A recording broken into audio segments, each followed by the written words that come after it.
Ibu bapak, saudara-saudara, orang muda, remaja dan anak-anak yang terkasih, Shalom, damai sejahtera Tuhan menyertai kita semua.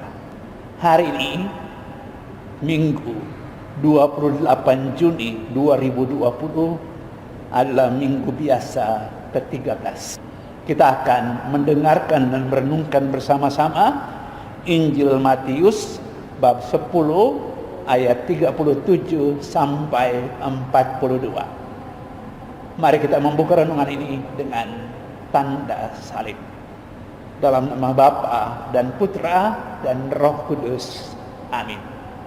Kita siapkan pikiran dan hati kita untuk mendengarkan dan merenungkan sabda Tuhan dalam Injil Matius bab 10 ayat 37 sampai 42.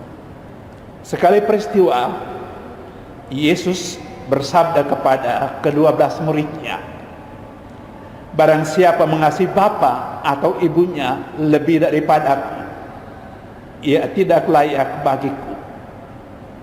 Dan barang siapa mengasihi putranya atau putrinya lebih daripadaku, ia tidak layak bagiku.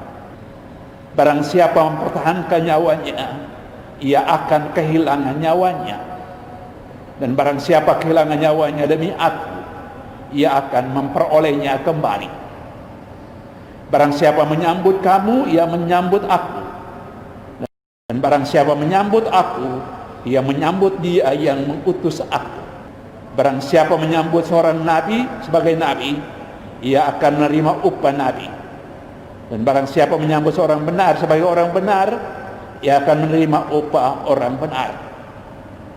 Barang siapa memberi air sejuk secangkir saja kepada salah seorang yang kecil ini karena ia muridku, aku berkata kepadamu, sungguh ia tidak akan kehilangan upahnya." Demikianlah Injil Tuhan. Terpujilah Kristus. Ibu bapak, saudari-saudara, kaum muda, remaja dan anak-anak yang terkasih, sabda Tuhan pada hari ini mungkin bisa membingungkan kita. Apakah benar Tuhan menyuruh kita untuk membenci orang tua kita? Apakah Tuhan Yesus mengajak kita untuk melupakan orang tua kita, saudara-saudara kita? Apakah mengikuti Yesus berarti bahwa kita tidak boleh lagi mengasihi orang tua, adik, kakak, saudari-saudara, anak-anak? Pasti bukan. Itu maksud Yesus.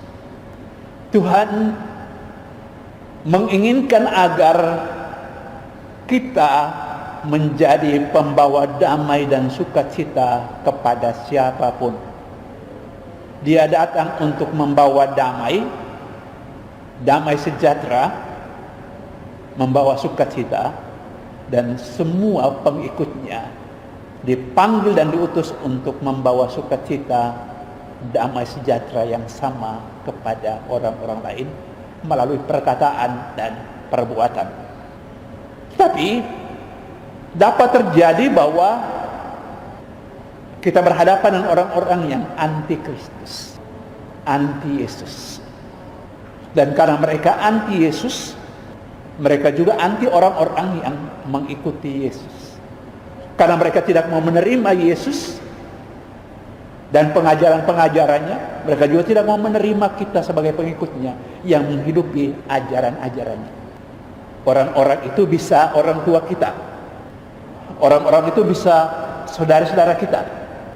Orang-orang itu bisa anak-anak kita.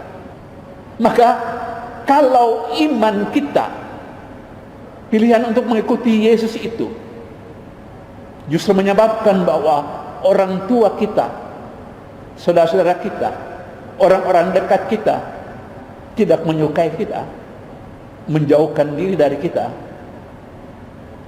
salahlah kita kalau karena kenyataan ini kita memilih untuk mengikuti orang tua kita. Kita memilih untuk berkompromi dengan meninggalkan iman kita. Itu adalah salib yang mesti kita pikul. Bahwa kalau mereka menolak iman saya menerima itu sebagai salib. Tapi saya tidak pernah boleh berkompromi.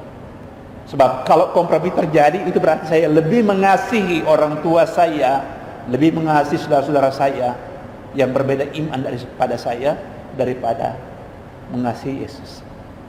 Yesus mau supaya kita berpegang teguh pada iman itu apapun situasinya. Yesus ingin agar meskipun kita dimusuhi karena pilihan iman kita tetap menjadi pribadi yang karena mengikuti Yesus tetap memperlakukan mereka dengan baik.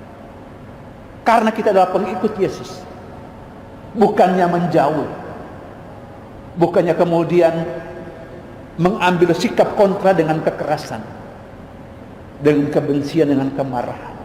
Yesus mengajak kita untuk juga membawa damai sejahtera. Itulah artinya kita mengasihi orang-orang yang memusuhi kita dengan tetap berlaku baik. Itulah sikap hidup seorang pengikut Kristus. Dimanapun ia berada, ia akan membawa sukacita pun kepada orang-orang yang menolaknya, yang memusuhinya karena imannya akan Yesus. Kita berdoa supaya kalau kita diperlakukan atas cara seperti itu, orang menolak kita karena kita adalah pengikut Kristus, orang menjauhkan diri dari kita karena kita adalah pengikut Kristus, kita tetap memilih Kristus, dan karena kita tetap memilih Kristus, kita tetap mengasihi mereka. Tuhan memberkati kita semua dalam nama Bapa dan Putra dan Roh Kudus. Amin.